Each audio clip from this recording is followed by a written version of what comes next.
BlackRock is really attempting to take over the entirety of the Ethereum network. Not only do they have all this tokenization and things like that, but they're launching a staked ETH ETF now, literally yesterday.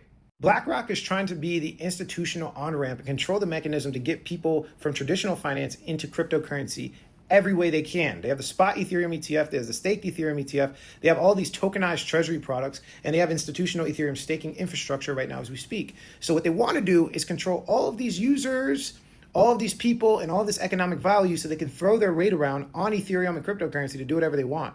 Vitalik Buterin literally warned of this the other day himself. He said basically they can't get too big. Vitalik Buterin basically said their existence easily leads to the wrong kinds of choices happening on the base layer, and he gives an example of increasing the block times, and it basically is good for high frequency trading, but it's going to be bad for ordinary users. I think this is a really soft way of saying that yes, they can control, if they have significant amounts of economic value, they can control the users and they can sway decisions on the Ethereum layer itself.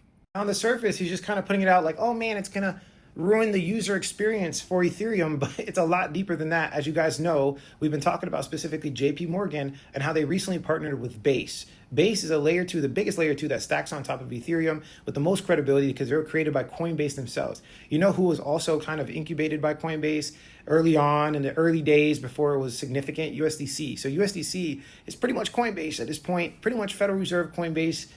The banking elite are really taking over. Let me show you what I'm saying. So Circle, which is a creator of USDC, are literally exploring reversible USDC transactions. This defeats the whole purpose of blockchain technology. So essentially, let's say you have USDC and you send it from one person to another.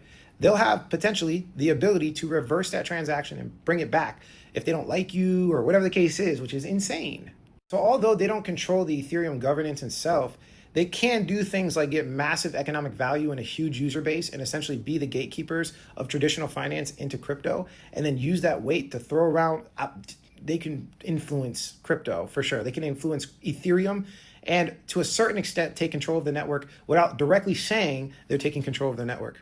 So when I see stuff like this, groundwork for staked Ethereum ETF and all these different things, honestly, I don't even care. I knew this was going to happen.